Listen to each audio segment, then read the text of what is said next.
Bonjour, l'idée de cette présentation, c'est de proposer quelques idées pratiques, logistiques pour la mise en place de suivi de reproduction, essentiellement chez les vaches laitières. En fait, on va commencer par voir ce qu'on peut faire pour préparer la visite, ensuite dans quelles conditions on examine, qu'est-ce qu'on fait pendant la visite, et ensuite ce qu'on fera après avoir examiné les animaux. Pour préparer la visite, bien évidemment, la première étape, ça va être de fixer la date avec l'éleveur. Idéalement, il faudrait même avoir fixé cette date lors de la dernière visite avec lui, de façon à ce que le suivi de repro fasse partie de la routine de l'élevage, que d'un mois sur l'autre, la date soit fixée pour éviter que l'éleveur la reporte et bouleverse tout votre programme. La fréquence est adaptée évidemment en fonction de la taille de l'élevage, mais en moyenne en France, on voit les troupeaux de vaches laitières une fois par mois. Alors l'idée en fait, c'est de trouver un compromis entre le nombre d'animaux qu'on a à voir, ne pas venir pour un trop petit nombre d'animaux, inversement, ne pas trop espacer pour ne pas se retrouver avec trop de vaches à voir. Mais aussi, il faut quand même que la fréquence soit suffisamment importante pour que les animaux soient vus assez souvent pour faire du diagnostic le plus précoce possible, à la fois pour les maladies et pour le diagnostic de gestation. Parce qu'un des objectifs de suivi, clairement, c'est d'exercer une pression, une surveillance sur les animaux, de façon à pouvoir les mettre à la reproduction le plus rapidement possible s'ils sont vides, ou alors de les traiter le plus rapidement possible après l'apparition d'une maladie. En moyenne, en France, on estime que chaque session de suivi va durer à peu près 1 heure, 1 heure et demie, ce qui veut dire que par matinée, vous pouvez très bien envisager de mettre à peu près 2 élevages. Donc il ne faut pas forcément se contraindre à se dire « Ah, je vais me bloquer la matinée pour faire un suivi ». En l'occurrence, ce n'est pas le cas. Le nombre de vaches dans les troupeaux français ne nécessite pas forcément qu'on y passe la demi-journée. En termes de matériel, il n'y a pas besoin de grand-chose non plus. On va prendre du papier pour nettoyer la région vulvaire. On va emporter un seau d'eau tiède éventuellement pour compléter le nettoyage de la région vulvaire. Emmener des gants pour palpation transrectale. Et ensuite, en fonction des habitudes, pour l'examen de la cavité vaginale, on peut soit se contenter du gant pour palpation transrectale, soit rajouter l'instrument dont on a l'habitude, donc le vaginoscope, le spéculum ou éventuellement le MetriCheck, cette espèce de grande cuillère à manche en métal et sa demi-sphère silicone qui est utilisée plus couramment en Nouvelle-Zélande par exemple et qui va donc servir à faire l'analyse du contenu vaginal. Fatalement et forcément, on va emmener un échographe puisque compte tenu des concurrents qui proposent aussi des examens de l'appareil génital, on ne peut pas concevoir à l'heure actuelle proposer un suivi de reproduction en élevage bovin en travaillant sans échographe. L'échographe va servir d'une part pour le diagnostic de gestation précoce, mais et surtout pour établir un diagnostic correct sur les ovaires. Et donc, on pourra compléter l'échographe par du gel échographique. Point important de la préparation de la visite, c'est la préparation de la liste des vaches qui vont être examinées. Alors, on a 2 possibilités. Soit la liste est préparée par l'éleveur, soit elle est préparée par le vétérinaire. La difficulté de faire préparer la liste par l'éleveur, c'est qu'il est très fréquent que les éleveurs oublient 1 ou 2 vaches et ils vont les oublier en fait de façon récurrente.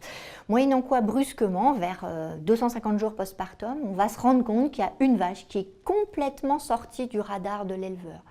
Or, le suivi, il sert à ça aussi, il sert à aider l'éleveur à bien suivre tous ses animaux et ne pas accumuler des jours improductifs sur un animal qui, pour une raison ou pour une autre, va avoir été complètement oublié. Alors, le point critique de la préparation de la liste, c'est le temps qu'on peut y passer d'une part, mais c'est surtout le moyen de mettre à jour ces données. Alors, on peut parler des données de reproduction, puisqu'il va falloir qu'on se fournisse les dernières dates de vélage, les dernières dates d'insémination, idéalement même les dates des dernières chaleurs si l'éleveur prend la peine de les enregistrer.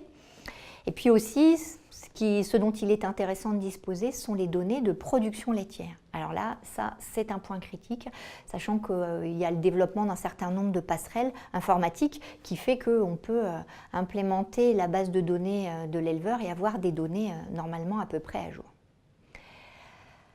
Alors pourquoi va-t-on voir les animaux? Et de cette question va découler le choix des animaux à voir.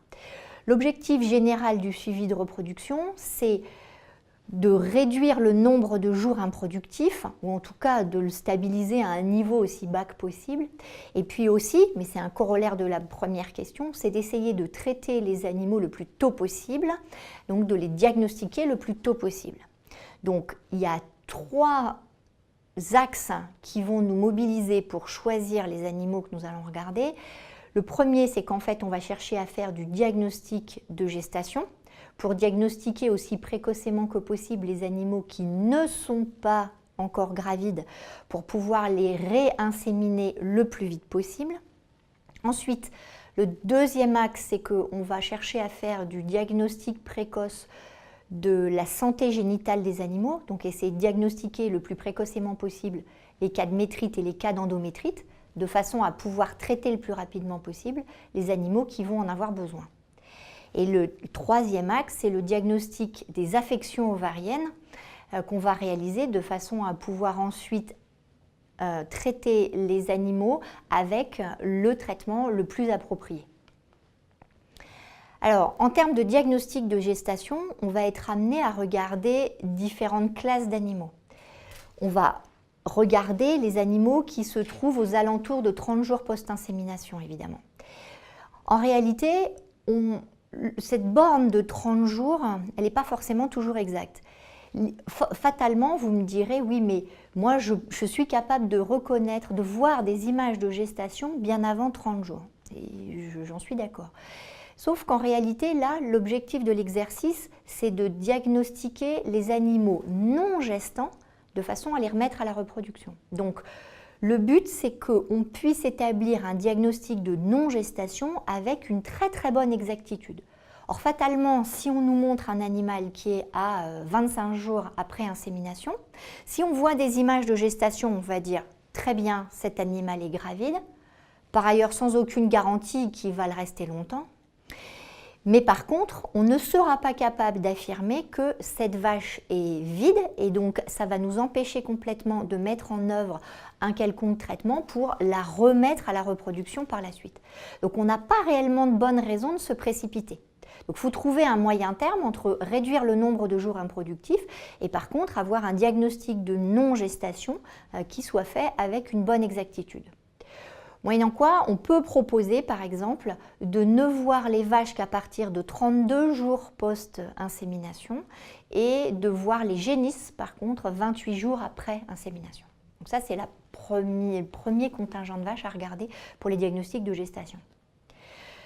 Ensuite, les vaches qu'on va avoir diagnostiquées gravides aux alentours de 30 jours, on va demander à les revoir, donc 2 visites plus tard, vers 90 jours post-insémination.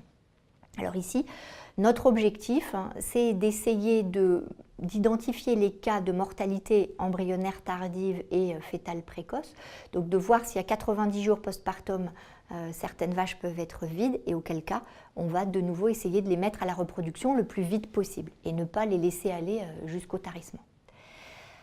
Troisième catégorie de vaches à voir pour le diagnostic de gestation, justement, sont les vaches en début de tarissement. Alors en fait, on ne devrait pas dire en début de tarissement, idéalement, il faudrait réussir à les voir juste avant qu'elles ne soient taries par l'éleveur. Parce que si par hasard, la vache se révélait vide juste avant d'être tarie, l'éleveur pourrait continuer à la traire, finalement ne pas la tarir, et ensuite décider de la mettre à la reproduction ou de l'envoyer directement à l'abattoir, parce que là, fatalement, elle est déjà à un nombre de jours post-vélage très important. Donc le deuxième axe, c'était le diagnostic de santé génitale. Alors, ici, on a aussi plusieurs catégories d'animaux à voir. D'une part, les vaches qui se trouvent aux alentours de 8-15 jours postpartum.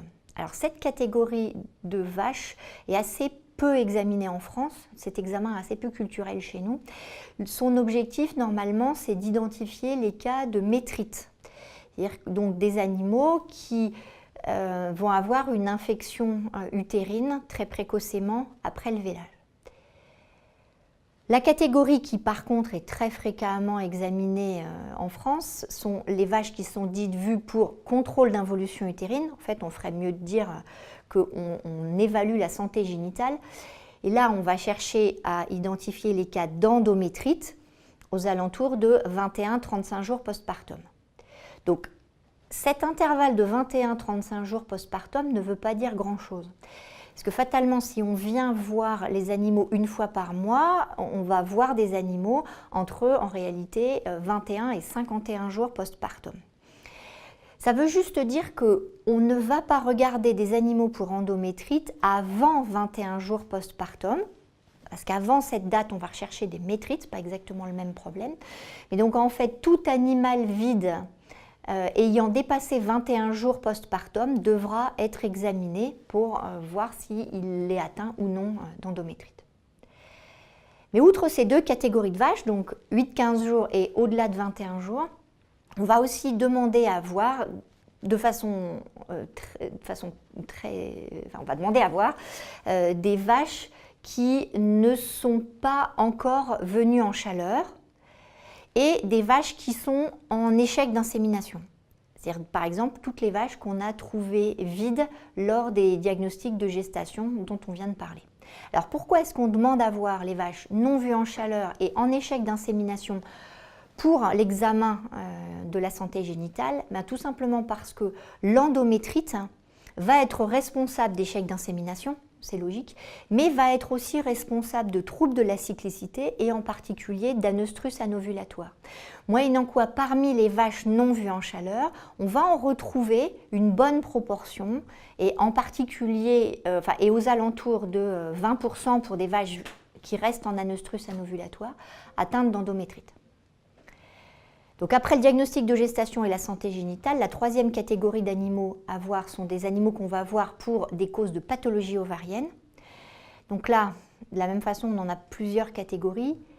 Les vaches qui sont à plus de 21 jours postpartum, on peut aller voir les ovaires. Et là, l'objectif va être d'identifier les kystes, donc kystes folliculaires, kystes lutéaux. Vous pouvez aussi, sur ces vaches-là, aller chercher si elles sont cyclées, c'est-à-dire s'il y a un corps jaune ou pas de corps jaune. Mais pour finir, à l'échelle d'un individu, cette information ne va pas nous servir à grand-chose, parce que si la vache est cyclée, très bien. Si elle ne l'est pas encore, on va attendre, on ne fera pas de traitement, ça ne va rien changer. Ce n'est que le taux de cyclicité global du troupeau, c'est-à-dire regarder quel est le pourcentage de vaches déjà cyclées à 30 jours postpartum à l'échelle du troupeau qui pourrait constituer une information intéressante. Les deux autres catégories de vaches dont on va aller regarder les ovaires spécifiquement sont les vaches non vues en chaleur, puisque là l'idée c'est de choisir le bon traitement pour arriver justement à les faire venir en chaleur. Donc là on va aller regarder des vaches au-delà de 60 jours postpartum. On peut être amené à les voir plus tôt en fonction de la stratégie de l'éleveur. Et puis, de la même façon, chez toutes les vaches qui sont en échec d'insémination, on va aller regarder les ovaires de façon ensuite éventuellement à pouvoir appliquer un traitement hormonal si nécessaire. Alors, maintenant qu'on a vu les différentes catégories d'animaux à regarder, on va essayer de choisir les techniques pour le diagnostic de gestation, pour l'examen de la santé génitale et pour la pathologie ovarienne. En matière de diagnostic de gestation, on va commencer par faire une palpation transrectale très rapidement suivie par une échographie transrectale de l'utérus. Pour l'examen de la santé génitale, l'examen de choix, alors on devrait dire en fait le moins mauvais examen, c'est l'examen du contenu vaginal. C'est-à-dire que ce qu'on va chercher à voir pour une métrite, donc dans les 21 premiers jours postpartum, c'est si l'écoulement est liquide, marron-violet, nauséabond. C'est surtout l'odeur en fait qui va nous aider, ce qui va signer une métrite. Et par contre, si on est dans le cadre du diagnostic d'une endométrite, dans ce cas-là, on va regarder si dans le contenu vaginal, on a des flocons de pus visibles dans les sécrétions vaginales. Alors, Il faut juste rajouter que si on voit du pus bien constitué, c'est-à-dire jaune ou blanc, chez une vache qui est avant 21 jours postpartum, dans ces cas-là, il n'y a aucune bonne raison de traiter. En fait, on considère que cette vache est parfaitement capable de mobiliser ses neutrophiles de façon parfaitement correcte, qu'elle a manifestement réussi à juguler les principaux agents de métrite, puisqu'on n'a pas l'odeur associée. Et donc, en fait, il n'y a pas d'avantage en termes de performance de reproduction à traiter des vaches avant 21 jours postpartum qui auraient du pus correctement constitué à l'intérieur du vagin. Et donc la situation est différente de ce qui se passe après 21 jours. Alors en matière de santé génitale, la question après, c'est pour examiner le contenu vaginal, quelle est la technique qu'on peut choisir? En fait, elles sont toutes bonnes. C'est-à-dire que vous pouvez soit avoir recours au vaginoscope, au spéculum si vous voulez, c'est un petit peu moins pratique, au Metricheck si vous voulez, et même aller récupérer le contenu vaginal à l'aide de votre main gantée. En fait, on sait maintenant que le fait de rentrer une main gantée après un nettoyage vulvaire raisonnable, rentrer cette main à l'intérieur de la cavité vaginale ne va pas du tout aggraver la contamination utérine et aggraver l'endométrite. Mais quelle que soit la technique qu'on utilise, le gant, le vaginoscope, le Metricheck, de toute façon, l'examen du contenu vaginal ne nous permettra de diagnostiquer que 60% des vaches réellement atteintes d'endométrite, donc 60% des vaches qu'on devrait traiter. Mais à l'heure actuelle, on n'a de toute façon aucun autre moyen à proposer qui permette d'améliorer la valeur diagnostique de l'examen. Alors, vous avez peut-être déjà entendu parler des fameuses cytobrosses qui permettent de récupérer des frottis endométriaux. On pourrait imaginer que ça soit faisable en pratique. Il existe quelques vétérinaires en France qui l'ont mis en place dans le cadre des suivis de reproduction, mais à l'heure actuelle, c'est encore un petit peu compliqué. Pas tellement pour la collecte de l'échantillon qui nécessite quand même un cathétérisme utérin, mais c'est qu'ensuite, il faut aller étaler, colorer, puis prendre quelques minutes pour aller faire une lecture microscopique. Donc, pour l'instant, en pratique, ça ne reste pas une technique d'examen qui soit très facile à proposer.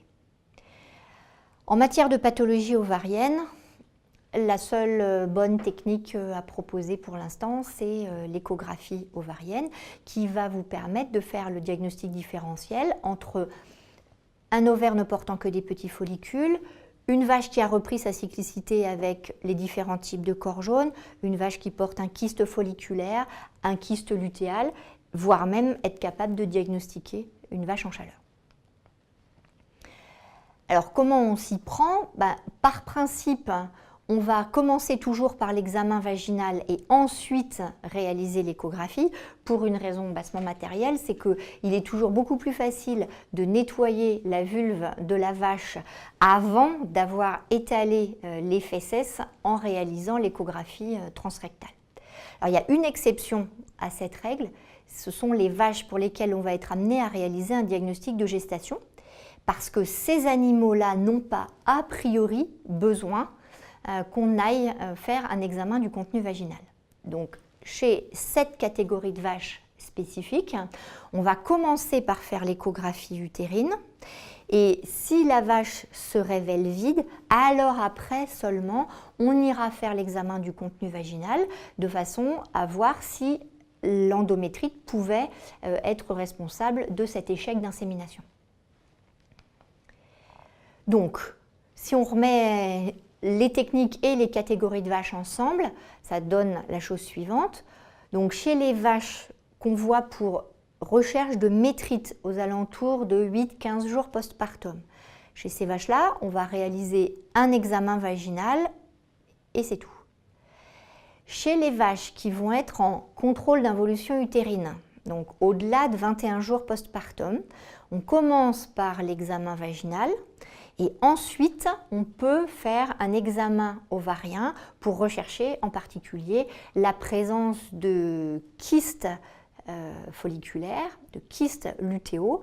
Et le fait d'aller mettre un échographe sur l'appareil génital va avoir aussi pour intérêt de nous permettre de diagnostiquer la présence d'un pyomètre qui ne se voit pas forcément à l'examen vaginal. Troisième catégorie de vaches, les vaches non vues en chaleur ou en échec d'insémination, donc là de façon classique, un examen vaginal, puis complété ensuite par une échographie ovarienne. Quatrième catégorie d'animaux, les fameuses vaches vues pour diagnostic de gestation, quel que soit le délai, 30 jours postpartum, 90 jours postpartum ou avant tarissement. Donc ces vaches-là, on doit normalement les voir d'abord avec un contrôle échographique de l'utérus pour établir leur stade de gravidité, pleine ou vide. Si elles se révèlent gestantes, c'est très bien, il n'y a rien de plus à leur faire. Si par contre la vache se révèle vide, dans ces cas-là, l'idée c'est de poursuivre l'examen par une échographie ovarienne de façon à ensuite pouvoir choisir un traitement et ensuite seulement de réaliser l'examen vaginal pour rechercher la présence d'une endométrite. Alors là, on s'est concentré sur les vaches. Donc il y a quand même une chose qu'on a oubliée pour l'instant, c'est que il n'y a pas que les vaches quand même dans un troupeau. Il va vous rester en particulier le pré-troupeau qu'on a une fâcheuse tendance à négliger au cours des suivis. Donc on peut quand même aller examiner les génisses avant la mise à la reproduction, sans forcément faire d'examen génital, mais au moins aller faire un examen de leur état de croissance, par exemple, et de se renseigner quand même sur le taux de cyclicité, voir si l'éleveur a vu les génisses en chaleur, parce qu'il est possible aussi dans les lots de génisses d'être amené à diagnostiquer la présence de Free-Martin. Et puis, mais c'est plus rare qu'on ait à les examiner dans les troupeaux laitiers, ce sont les taureaux qui sont présents pour le rattrapage des vaches en échec d'insémination. Alors, autant en suivi de reproduction en bovin allaitant, on va faire très attention à l'évaluation de l'aptitude du taureau à la reproduction en faisant y compris un examen du sperme. Autant en élevage bovin laitier, la manipulation du taureau est en général très mal assurée et ces animaux ne sont pas du tout testés pour la fonction de reproduction. Alors ensuite, maintenant qu'on sait quels animaux on doit avoir et par quelle technique on peut les examiner, comment on va organiser le chantier en pratique. Alors, il y a deux façons de faire globalement. Soit on progresse dans l'élevage au fur et à mesure qu'on voit les animaux au cornadis les uns derrière les autres et on fait l'examen complet de chaque vache. Donc on va progresser vache par vache avec le diagnostic complet, puis on statue avec l'éleveur sur le traitement à mettre en place, voire même on fait le traitement à l'issue de l'examen. Soit on va faire par technique, de façon à essayer de se simplifier la vie et d'avoir éventuellement moins de manipulation de matériel. Donc dans ce cas-là, on va commencer par les vaches en diagnostic de gestation, donc avec l'échographe d'abord. Et puis ensuite, on va avoir donc les vaches vides, plus toutes les autres catégories de vaches chez lesquelles on va faire l'examen vaginal de tous les animaux. Et ensuite, revenir avec l'échographe sur les ovaires de celles qu'ils nécessitent. Donc les animaux pour ça doivent être contenus. La façon la plus simple de procéder, c'est évidemment d'avoir tous les animaux qui sont à voir d'emblée attachés au cornadis, ce qui veut dire qu'il faut qu'il y ait un nombre de places au cornadis qui soit suffisant, parce que pour éviter de perdre du temps, il faut absolument éviter d'avoir à faire des rotations de lot, c'est-à-dire à lâcher un premier lot de vaches vues pour en reprendre un deuxième. Et éventuellement, on peut faire aussi du suivi avec la cage de contention. Enfin, on y passe quand même en général beaucoup plus de temps que quand tous les animaux sont pris au cornadis. Après, on a souvent tout le troupeau pris au cornadis et l'idée c'est d'être capable de repérer les vaches à voir, voire même idéalement d'être capable de reconnaître sans indication de l'éleveur dans quelle situation, à quelle catégorie appartient la vache. Alors, ce n'est pas obligatoire si l'éleveur reste de toute façon bien avec vous à la liste et puis est capable de vous dire là, 75-32, il faut la voir parce qu'elle a vélé à tel moment. Néanmoins, il est aussi possible de demander à l'éleveur de préparer la visite en faisant du marquage de couleurs sur l'arrière de l'animal avec soit différentes couleurs, soit en écrivant des lettres dessus. Ou alors certains vétérinaires ont aussi mis au point des systèmes de pinces à linge de différentes couleurs qui se mettent sur les barres transverses du cornadi au-dessus de la vache, et comme ça, en fonction de la couleur de la pince, enfin, on sait grâce à la pince à linge que telle vache est à voir, et en fonction de la couleur de la pince à linge, on est capable de savoir pourquoi on voit la vache. Une fois que l'examen est réalisé, il est évidemment important d'enregistrer les conclusions de cet examen. Donc, l'éleveur qui est resté avec vous va enregistrer vos conclusions en matière d'utérus, les structures présentes sur les ovaires et puis les caractéristiques du contenu vaginal. Mais ce qui est bien, parce que pendant que vous avez la main dans le rectum de la vache, c'est d'en profiter pour élargir un petit peu ce qu'on examine, et on peut en profiter pour donner à l'éleveur la note de remplissage ruminal, la note d'état corporel de la vache, voire même de lui attribuer une note de pied. Et tout ça peut très facilement être rentré sur une fiche par l'éleveur. Alors, on a parlé pour l'instant que de l'examen purement génital, et là vous voyez qu'on commence déjà à aller regarder un petit peu d'autres facteurs type alimentaire qui peuvent avoir un impact sur les performances de reproduction. Donc on peut compléter ces histoires de pied, remplissage ruminal, note d'état corporel par des dosages, donc bêta-hydroxybutyrate ou acide gras non estérifié pour l'examen des vaches postpartum, voire prépartum. Donc là, on retombe aussi sur ce qu'on racontait au début, à savoir que le nerf de la guerre reste quand même la manipulation des données, être capable d'avoir un support informatique ou un support papier correct pour l'enregistrement des conclusions de l'examen, puisque ces conclusions vont servir d'une part au choix du traitement, mais ensuite vont nous servir d'une visite à l'autre pour pouvoir suivre les animaux. Une fois qu'on a examiné les animaux, enregistré les données, on va réaliser pour l'éleveur une sorte de bilan. Alors, ce n'est pas forcément quelque chose de très formel, mais il est important de s'arrêter quand même un petit peu après la visite, en particulier pour montrer à l'éleveur tout l'intérêt qu'on va porter à ces résultats. Au-delà de la réussite individuelle de chaque vache, ça nous permet quand même de lui montrer que on va prendre en compte la totalité de son troupeau. Donc à chaque visite, ça peut se faire relativement rapidement. Ensuite, tous les 3-4 mois, réaliser un bilan un petit peu plus approfondi, parce que l'idée quand même du suivi, c'est d'essayer d'orienter l'éleveur pour voir s'il faudrait modifier quelque chose dans la conduite d'élevage. Puis évidemment, le fameux bilan sanitaire d'élevage va aussi être une excellente occasion de refaire le point sur le suivi de reproduction. Alors, la question va être aussi de savoir évaluer les performances de reproduction de chaque éleveur, ce qui n'est pas toujours très facile. Donc, la seule chose dont on puisse, il y a deux choses dont on puisse s'aider.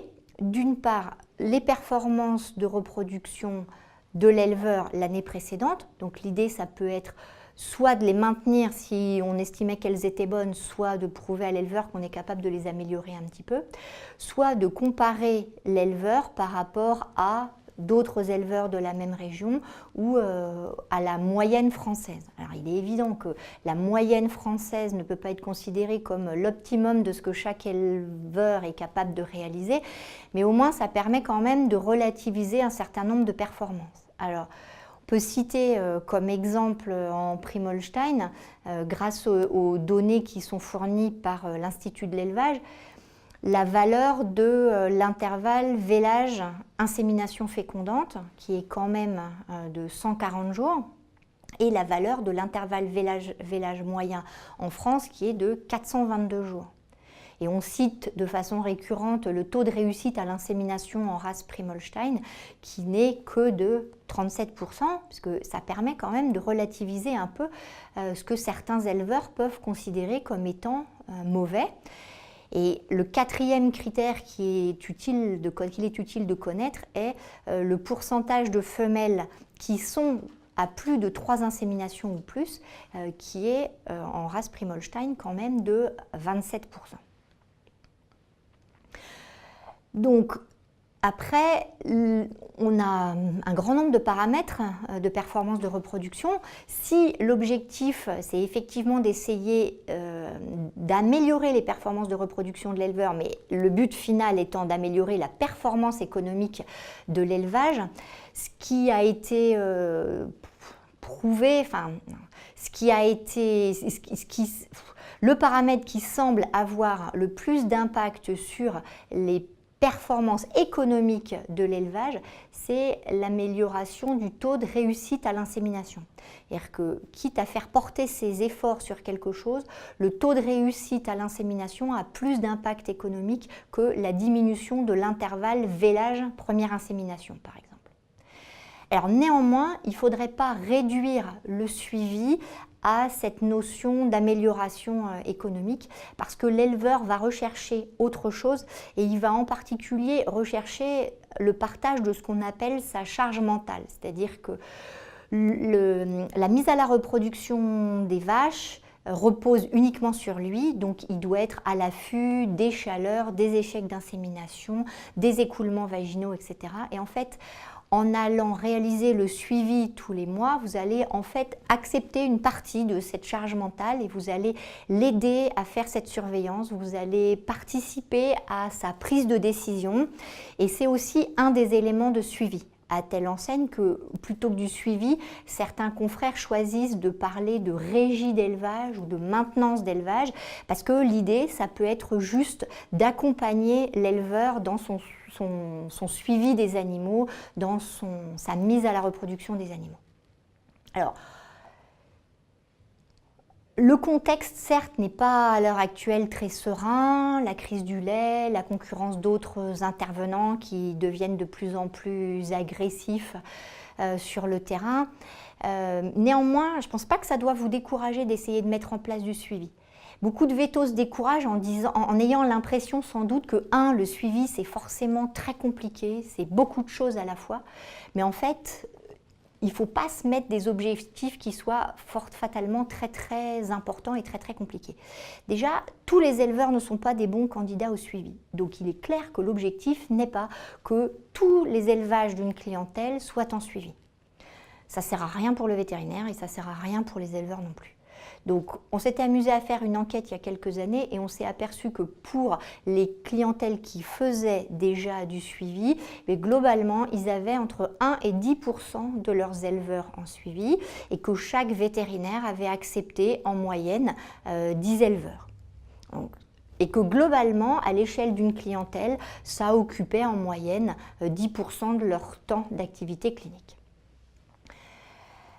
Il n'est pas forcément facile d'ailleurs d'évaluer l'impact économique du suivi de reproduction pour l'économie de la clinique vétérinaire non plus, puisque outre ce que l'éleveur va payer pour le suivi, le fait de faire du suivi va aussi vous permettre de rester présent dans l'élevage, de vous permettre peut-être d'aller voir la qualité du lait, l'alimentation, mais aussi d'aller voir des cas cliniques que vous n'auriez pas vus en étant ainsi présent sur une durée suffisamment longue dans l'élevage. Alors puisqu'on en est à parler de chiffre d'affaires, toujours dans la même enquête, alors, on s'est aperçu que les modes de facturation étaient réellement divers et variés, au temps passé, au nombre de vaches présentes, au nombre de kilos de lait produits. Donc, chacun choisit le système qui lui convient le mieux.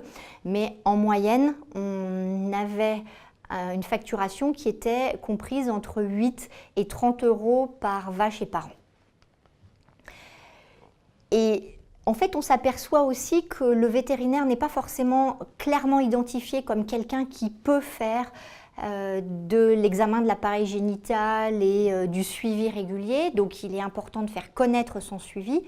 Et de la même façon qu'on ne va pas l'adresser à tous les éleveurs, même pour les éleveurs pour lesquels on peut faire un suivi, on ne va pas faire le même suivi fatalement pour tous les éleveurs. Il faudrait, semble-t-il, être capable d'avoir une offre de plusieurs types de suivi de reproduction. Limité au diagnostic de gestation, ce qui par ailleurs pour moi est une très mauvaise idée parce que ça ne nous différencie pas du tout des autres acteurs.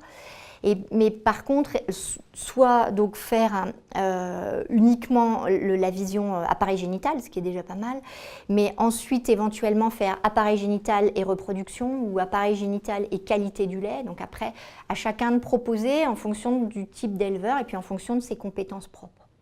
Alors après, aussi, il ne faut pas non plus se dire que, par exemple, oh, je suis nulle en alim, donc je ne peux pas faire du suivi de reproduction. Si vous identifiez des performances de reproduction insuffisantes dont vous avez de bonnes raisons de penser qu'elles sont d'origine alimentaire, rien ne vous empêche non plus d'ensuite faire venir un confrère, d'une certaine façon de référer l'élevage. L'éleveur sera content parce que son problème sera pris en charge et vous, vous aurez un référent et vous apprendrez sans doute plein de choses. Donc, le suivi n'est pas forcément quelque chose de très compliqué à mettre en œuvre, ça ne prend pas forcément non plus beaucoup de temps, mais ça aide à participer à cette aide à la décision, à notre présence dans les élevages. Et je voudrais juste terminer en disant aussi que le suivi peut aussi très bien s'inscrire dans l'évolution de la démographie vétérinaire actuelle. Face aux 85% de filles qui sont présentes dans les promotions vétérinaires, on peut aussi en profiter pour se dire qu'elles vont peut-être avoir besoin d'une activité relativement planifiable et typiquement le suivi est ce type d'activité. Je vous remercie pour votre attention.